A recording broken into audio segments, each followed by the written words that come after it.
for me, like all the beautiful things about life, I really learned through my grief. So it really is where I learned love in a bigger, deeper way, where I learned compassion for myself and for others. It's where I learned to not take time for granted. Because when you have such an abrupt loss, you know that life can change in a snap, right? And like people know that in their head. I learned it in my heart. And so I really do my best to not take whatever time I have left here, to not take it for granted, to live my life full out. And then like on that broader scale, I can really hold space for other people's grief, right? So it's part of why we did the podcast and we have a writing group. And Maria and I talk a lot about just wanting to give grief a microphone and seeing it's part of life, right? If you've loved anything or anyone or any experience and you've lost it, you're going to have grief around it. So I'm comfortable in my own. I'm clean in my own, so I can witness others, and everyone's going to have it, right? So I want us all to build that grief muscle so that when we have the bigger ones too, we also have already had some experience with it.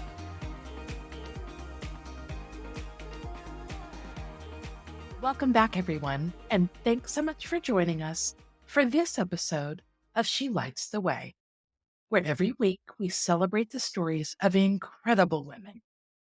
I'm your host, Nicole Huseman. I feel so fortunate to introduce you to two remarkable women, Anne Gudger and Maria Gibson.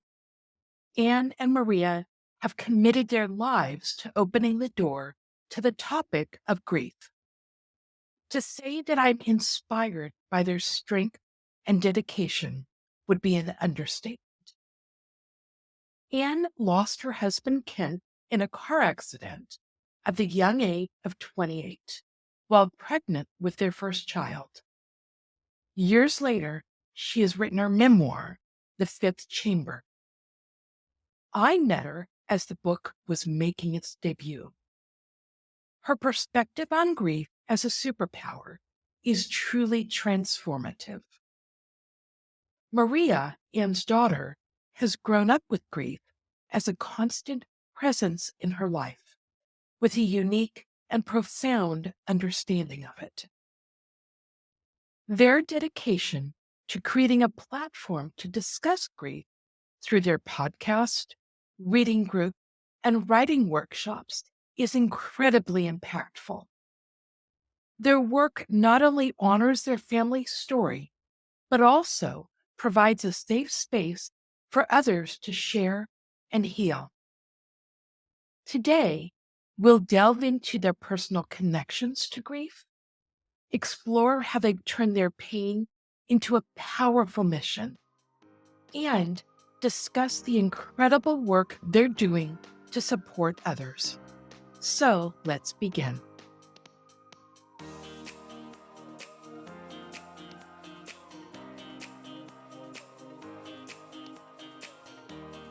Annie and Maria, I feel so lucky to have gotten to know you, to meet you over these last couple of months.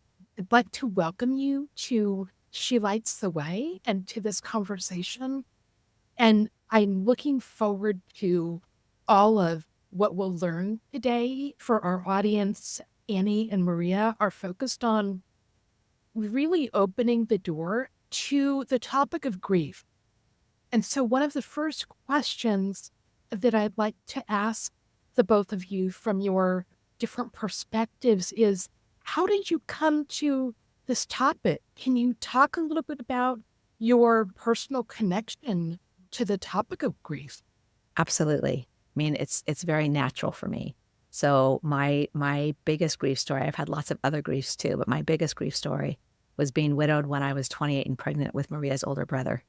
Everything in my life changed, and it was devastating, and I had to work my way through it. And I knew all those years ago that I would write about it, right? I always knew, like I say often, I wrote my way through grief. I kept stacks of journals, and I knew even all those years ago that I would write a book about it. At that time, there really wasn't a book that was a personal journey through grief. There were other grief books, but there wasn't a book like mine. there's now my book, right? So I wrote a memoir. It's called The Fifth Chamber. And that's when I got to meet you with my brand new book. Yeah, yeah.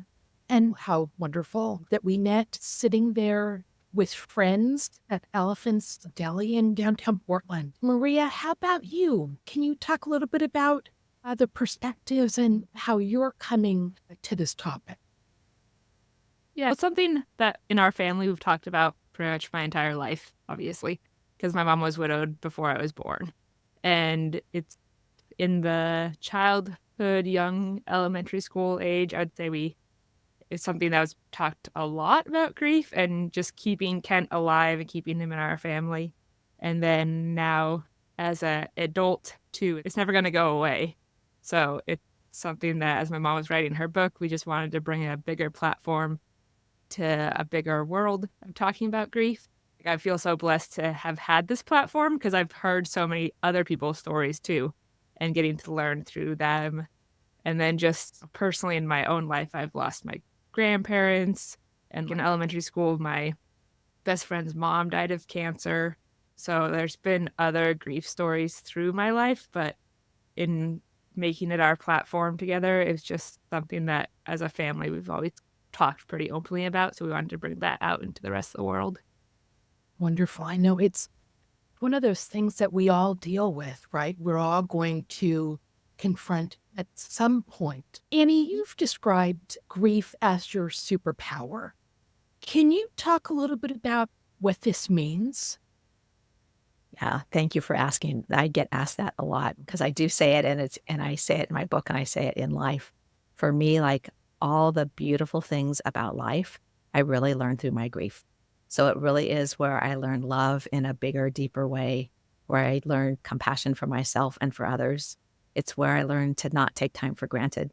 Because when you have such an abrupt loss, you know that life can change in a snap, right? And like people know that in their head. I learned it in my heart. And so I really do my best to not take whatever time I have left here, to not take it for granted, to live my life full out. And then like on that broader scale, I can really hold space for other people's grief, right? So it's part of why we did the podcast and we have a writing group. And Maria and I talk a lot about just wanting to give grief a microphone and seeing it's part of life, right? If you've loved anything or anyone or any experience and you've lost it, you're going to have grief around it. So I'm comfortable in my own. I'm clean in my own, so I can witness others, and everyone's going to have it, right? So I want us all to build that grief muscle so that when we have the bigger ones too, we also have already had some experience with it. So it's why I say it's my superpower. I'm really comfortable with it. And it doesn't mean I have the answers because I don't. I have my own, but I don't have everybody else's. But I definitely always want to make space for it and have a level of acceptance and comfort so that I can help other people process theirs too. Yeah. You know, when we talked earlier about it being one of these topics that is sometimes thought of as, I don't know if it's thought of as taboo, but it's difficult. It's one of these topics that's, often difficult to approach with someone or difficult to find a space to talk about, which I think is why what you're doing is so vital to all of us. Maria, can you talk about your work, whether it's through the podcast or the writing workshops or the reading group that you've now formed, and what all of this work means to you? Yeah, I would say, well, it means a lot, but I feel pretty clean in my grief, and it's still a taboo subject to a point of like when I go out in the world and tell people like, oh, me and my mom do this thing, I still feel kind of awkward like talking about that we talked about grief because I don't know how the other people are going to perceive it. When people ask like, what do you do? Like, oh, well, we podcast. So what's the topic? And then it's like this whole other rabbit hole to explore with the person you're just meeting. So my mom's, I would say, a bit better about that sometimes in the world than I am. But within our own platform, like I know people have already shown up and they're ready to listen to it on whatever level they're ready to, but they're like, have walked through the door. So now we can help provide the experience for them.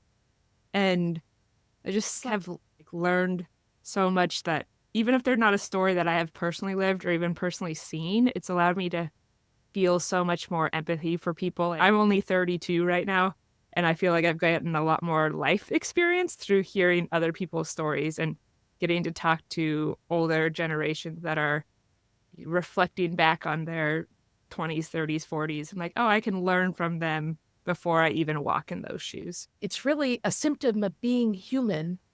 And it sounds like you're really getting to be comfortable with it. Yeah, it really is. And we started at the beginning of the pandemic.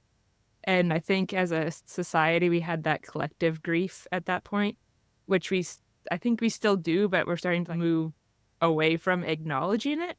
So continuing to have this platform has really helped people to have somewhere to go that they can be in a safe space and think through these stories and feel connected to other humans that we might not have the same exact thing that happened to us, but the emotional feeling could be very similar. Yeah. Can you talk a little bit about working with your mom through all of this? Because I think that's one of the really, really amazing things about this. Yeah, I don't know any different, right? Because my mom's been my mom my whole life. So we've always worked fairly well together and moving towards things. And then in now my adult life working with her, it's just having this shared mission and work together almost gives us something to do too, so that we are working together and we end up getting to spend a lot more time with each other. My mom's pretty cool, so it's easy to work with her mostly. Sometimes the technology side falls on me, and I'm like, I'm learning just like you are. You could figure it out too.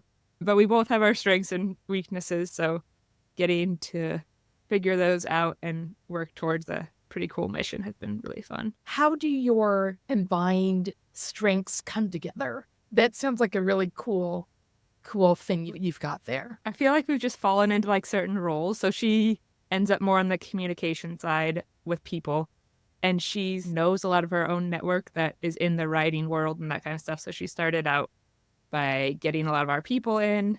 I've started out on a lot of the tech things because apparently that's what I'm doing. And when we work together building our course or whatever, she tends to be more the front end lead. But then we bounce a lot of ideas off of each other, and she tends to generate more and I tend to revise. Really cool. Really cool. So, Annie, can you talk a little bit about the same topic from the mother's perspective? Oh, absolutely. I know I'm listening and I'm like, yes, Maria does handle all those things, but she also, this is going to make me cry, but the bigger thing that she brings to it is her heart, right? And she's super smart and she's really intuitive. And so when we're podcasting, we have questions that we send ahead of time, like you sent to us, right? But she is so good at really listening and asking something completely different than I would have asked. And when she says I'm going to take a right turn here, I'm like, oh, I can hardly wait to see what. And it's always good. She comes from kindness and curiosity, and while it's true, initially, I'm the writer, so initially it was me generating more material. We really do it together, right? I tend to be bigger, and then she helps us revise and refine and cut down. She's a really fine writer herself. And I think the things that she did in journalism back when she did that, right? She brings those skills to the content too. So it's more than the tech part. And quite honestly, I wouldn't want to do this by myself, right? It's a joy. I love doing it. I really do feel like it is my mission in life. And it's also a lot. So being in partnership, because we have a lot going on, right? We have the podcasts, we have a monthly reading series. We run this writing group twice a year. It's 30 days. So it's beautiful, and it takes a lot of time and heart and effort. And the times where I'm like, I don't know, maybe one of them is too much. She's always like, no, we're going to keep doing this, Ma. And I love that, right? I tell everybody who's doing something like this, if you can be in partnership with a partner who you really are in sync with, and I always know she has my back. she always knows I have her back. I was also thinking when you first asked, like even years younger. So Maria played soccer for years before she turned her soccer ball over for a horse. And I coached for years. And there was actually a team that we coached together, the little girls, we called them. And that was our first time of really doing something like that together in partnership. And it was so fun. And I think about what we're doing now. And I'm like, oh, yeah, this kind of started in ways like we planted the seeds for it way back all those years ago on the soccer field. Yeah, wow. And you're reminding me of my own relationship with my 13-year-old son. Each year we take a mother-son trip. I love travel and I've passed that on to him. And it's so interesting. I can do the planning for the trip, and then we wind up somewhere that I didn't necessarily expect, right? Because he's got his own personality and his own thing that he wants to do. And so it's really cool to have that relationship where you can take each other to unexpected places. Oh, absolutely. And plus, I adore my daughter. So it is like my life's pleasure to get to do this work with her. Yeah. Yeah. One of the things that really resonated with me from our earlier conversations was there aren't any answers, or maybe there are many different answers. Can you talk about the approach that you take to helping others explore and express their grief? I mean, it's true. We do say that we don't have anybody else's answers, right? I'm never going to make that assumption that there's not a prescription for grief. Grief is everything. It's messy. It moves in all kinds of directions. Everybody, while there are some threads that move through that connect my story to your story to someone else's, there's just not one way to do it, right? And so that's why we're really open about that. Like we don't know. We're exploring too. As Maria said earlier, like we've both learned so much more from doing this with folks, right? And I mean, I've had my head in the grief world for years, and it's just been such a pleasure to continue to learn and grow because of everybody who comes to be with us. So really so our goal is we always say we created this container for people to come and play and explore in. Like in the writing group, I created many writing prompts. I call them start. They're invitations, right? And they're creative. So it's a way to go explore your deeper story, not just what happened. I always say we come at grief sort of in this side door kind of way, because when you're writing about what's in your grief soup, that's different than just telling the story of what happened. And so our hope is that by offering different creative ways to write about your grief, to share it if you want to share it, to talk about it, people will come to have a new experience that maybe they haven't had with it before.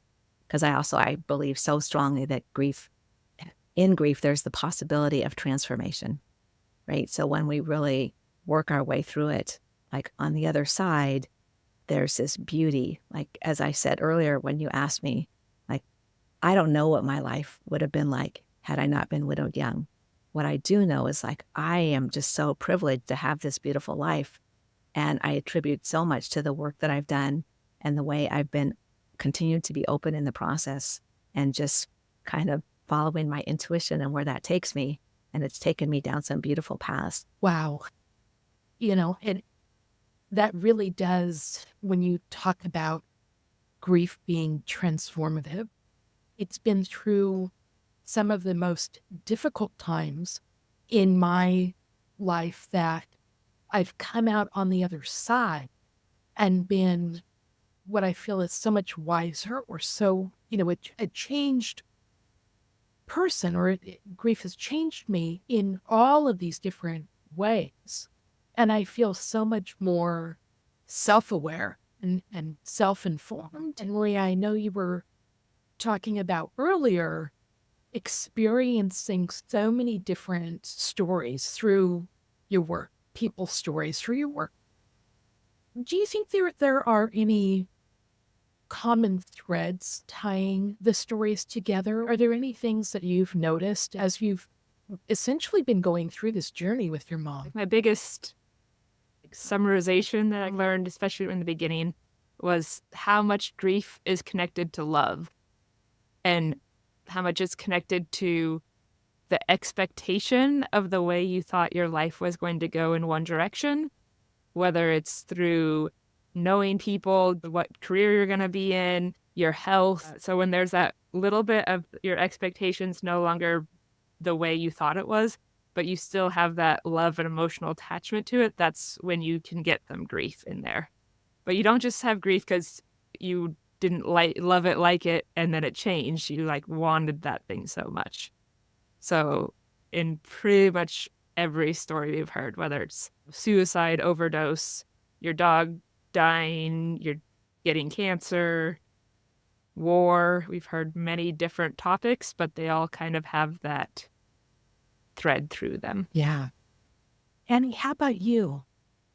Any common threads for you? Well, I'd say, what I've experienced people having in common, like what Maria was saying, it's on an emotional level more so than it is what that story is. And the pandemic, because it happened to everybody at the same time, there was this collective grief, yet it was still different. Early on, people were saying, some people were like, we're all in the same boat. And other people were like, no, actually, we're not all in the same boat, which was true because some people had more of a boat than other people had. Some people barely had a raft they were hanging on to, right? And for us, like we started the reading series literally the first week that we were home in the pandemic because we knew like there was this, people craved being together while we were apart. And as Maria mentioned, like I'm lucky to be in Portland and have so many beautiful writers in my writing community. So that's who I reached out to, right? Because I knew they had stories, and I knew if we came together and shared those stories, people would feel less alone. People would feel seen. People would feel that connection that we were all craving when we were sheltered, when we were shut in, right? And we started Coffee Talk with no expectation about how it would go, how long it would run. It was like this little thing we cooked up in the kitchen. Literally, it's my husband and I were living with Maria and her husband, and we had our coffee and we're in the kitchen, and Maria's like, hey, this idea. And we just brainstormed and thought, why not? She had learned all these things about building a business that she couldn't apply to her business because it was shut down. And so that was really the birth of it. And it has this beautiful life. I mean, we still guide it, but I say about it, it's like it was very fertile ground. We threw in some seeds and it just became its own gorgeous garden. And while we have watered it and pulled the weed and done the thing, when I have the moments of like, oh, every once in a while it feels like a lot, then we host one and it's so beautiful.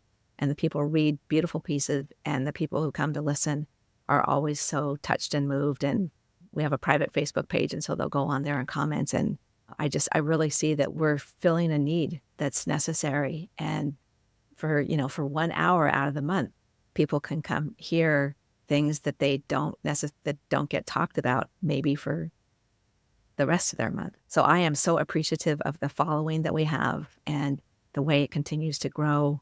And, we have people on who then refer me to other people. So it's had this very organic growth that, we continue to hold, but not tightly, right? I'm like, I love that. To me, it's become its own kind of community that I could not have expected when we started. That's really beautiful. I can visually see or imagine you all coming together at that kitchen table. And Maria, how wonderful for you to put forth into the world your passions to starting what has become such an essential community for people to have these kinds of conversations that honestly we can't really have many other places, it feels like, right? We're all looking for connection, for the feeling of not being alone in this experience we call life, right? But sensitive topics and emotions arise. How do you tend to deal with the sensitive topics that come up? Thank you for asking. For me, I feel really honored to get to witness other people's grief. And I mean, I say this a lot, like I'm just a human who's had this experience, right? But I know I can sit with you. I know I can walk by your side. I don't need to fix it. I don't need to try to make anything right. I am really good at just calmly listening. And Maria will attest, like I cry plenty when people read their pieces, right? Because I just show up. We both just show up. We, do our best to show up in our wholeness, right? So with our open hearts and just to be, we're not, that's what we're there for but not in a detached way. So sometimes when I say that, I'm like, I always want to make sure we're not detached. We're definitely there, open, participating, but not putting our stories on anybody else's stories. We're just really, I think I've been a good listener for a long time. And I'll say in doing this, I've become an even better listener. I like to say that I listen like my whole body's an ear because it's how I feel. It's like, I'm just gonna be with you and I'm just gonna listen.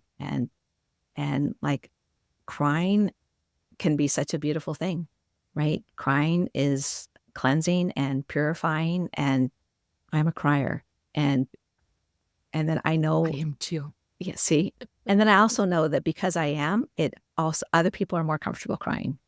Right? I've seen that in lots of different groups, not just in this what I'm doing. So I do. I just think that we hold it carefully and tenderly, and it really is sacred to me in some ways. And it's that we're just being humans together, right? And we're very clear about that before we start, that we're not there with answers. We're there with questions, and we're there to listen, and we're there to be together. Like the writing group that we have, people both work independently during the week, and then it's 2 Zoom calls. Well, it's 8 Zoom calls for the whole month, but 2 Zoom calls a week. And getting to see, even on Zoom, getting to see what happens with the other people in the group is just so beautiful, because you can just see people connecting because we're being honest and vulnerable. And that's something that people don't always get in regular life. So, you get it here. And I think that's really an amazing thing. I'm always so touched by people sharing from their hearts, and then watching how others, just the difference from when we start at the beginning of the month and coming to the end of the month, that they've all created that. And I feel the same way as I do about Coffee Talk. Like, yes, we thought it up. We built the container. We show up. We have the prompts. We do all those things. But it really is all the humans in the room. That's what makes magic. Yeah. And there's such grace and resilience in the authenticity and vulnerability and sharing these deep emotions with other people. And what an absolute gift you're giving to the rest of us. Yeah. Thank you. Yeah, absolutely. So for us in Coffee Talk and in our writing group, and it's really been driven by me, I would say more than my mom, is that we have zero feedback to anybody, really. So when somebody shares their story, our only response is thank you, because we truly are so grateful for listening to your story. And it is like such a heart balm often, and in so much gratitude. But my mom from some of our other writing groups wants to say all the things that she loves about it and all this stuff. And I'm like, we're here to witness and to watch, and not put what we love as our judgment onto their story. Because we're not meaning to say like, that's what I saw or that's what I felt as like a judging way. But I feel like when a lot of people give that feedback, there is that element of judgment. So in just saying thank you, like we see you, we're with you, it has created this container that people feel so like safe and seen without having to like speak the words back to them. That insightful. Has it been difficult for you to exercise that mind muscle, so to speak? It's very human when somebody shares a story to want to share your own story back, right? And that's one of the ways we really connect. It was a challenge, I think, in the beginning, a lot of times, to just like sit there and just say, yeah, thank you, not adding anything extra. So I think it might be Yeah. more hard for my mom than me, maybe, because she has more words than I do, I think, to a lot of things. For me, having that space to know I don't have to reflect back has been helpful. People in the group definitely struggle, right? It can be hard for me at moments because I am very emotive and I'm a communicator. But what we tell them is the words are just for you. They just came out of you. They are raw. And I want people to know the next time they write, they have that total freedom that no one's going to say anything. And you can see, because it's all on Zoom, right? You can see people like in the beginning. And then after we do it a couple times, I think there's also this comfort, like, that's the rule. We're just not gonna, we just say thank you. So, so, so thank you. Thank you. Those are two of the most beautiful words in the human language. Absolutely. Can you talk about a time where you felt like, wow, what we're doing really does have impact? Yeah, that makes me cry. There are so many beautiful people who participate with us. And yeah, I mean, people will send messages, they'll post on Facebook. I get texts and messages on my phone, just how much it means to people. One of my favorite Portland friends and writers is Steve Arndt. And we had him on Coffee Talk. And before he read his beautiful poetry, see if I can say this without crying, he just said that what we're doing is a miracle. And he was actually here with me where I live. And I was, of course, off camera because he was reading. And I just started crying because, like, that's a really big word, right? But that I was just really touched. And then because he said that, then other people have said the same thing. Like they heard him say that. And then I've seen that said and posted. And every time I'm like, whew, that's a really big word. I think that we're both, Maria and I are firm believers in giving back, right? Being outward focused, giving back. And I do think it's part of why I'm here. It's part of why she's here now. This is a big, beautiful way that we get to give back to the world. And I'm just ever so grateful when it lands on people. And if a story that somebody's reading at Coffee Talk just really helps somebody's heart who's on, is all worth it. Absolutely. Wow. Wow. Just the sheer impact of providing an outlet for that is just absolutely incredible. Thank you. Yeah. And, part of how this got started too, like people have always told me their stories from the time I was a kid. People have always told me their stories.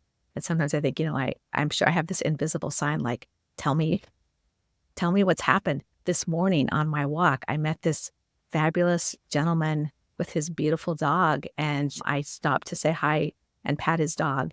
And within moments we were talking and he told me that his wife had died, right? Like that happens to me all the time. It happens to Maria all the time. And so when we were like, people don't have these conversations, I'm like, no, actually they do, just if you're open to them. Yeah. So I'm really open to them. Maria is really open to them. And my hope is that the more we do this, and there are lots of other people who are too, we're not the first, we won't be the last.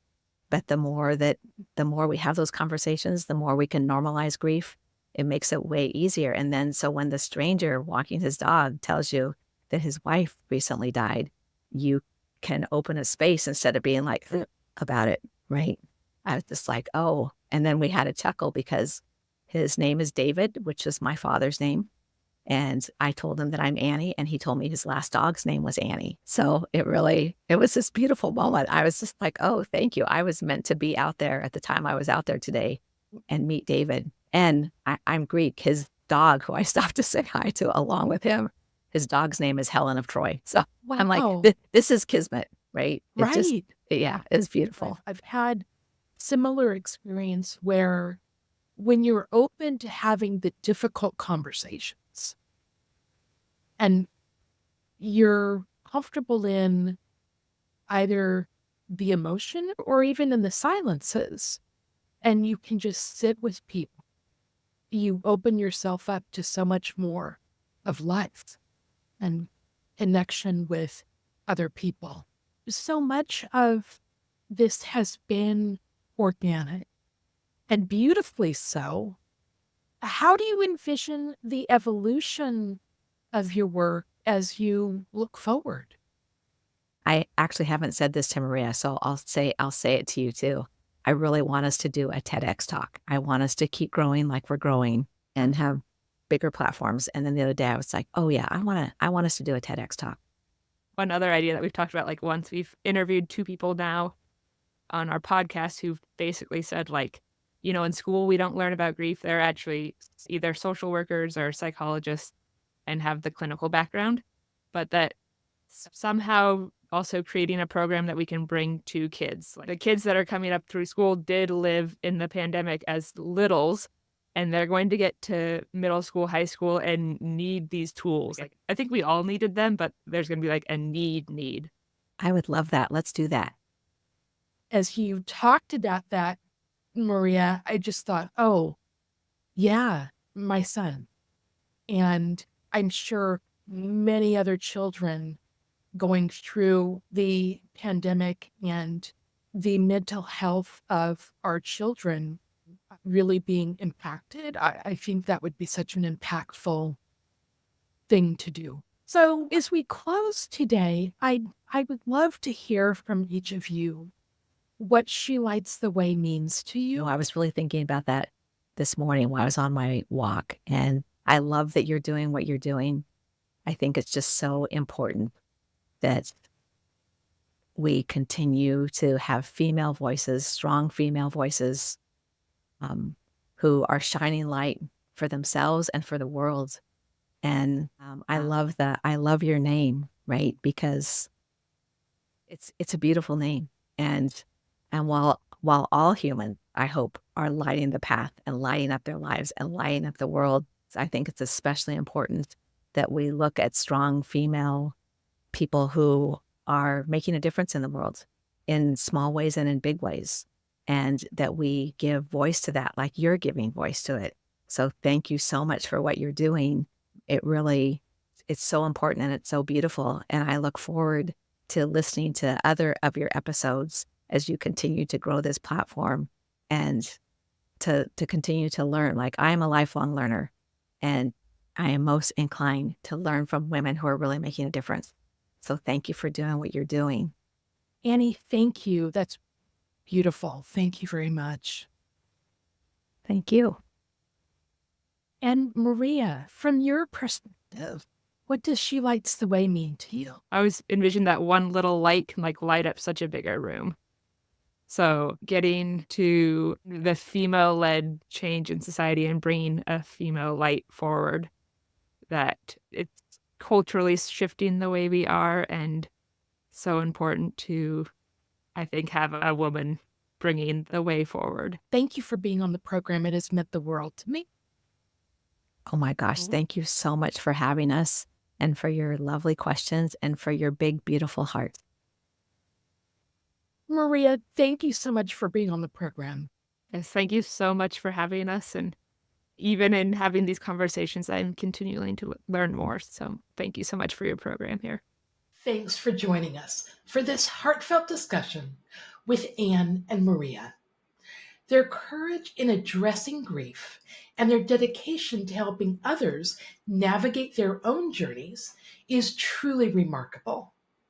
If you'd like to learn more about them, their work, and the various ways you can connect with them, please check out the links I've included in the show notes. You'll also find a link there for Anne's book, The Fifth Chamber. I'd love to hear your thoughts about our discussion, and I welcome any feedback you might have.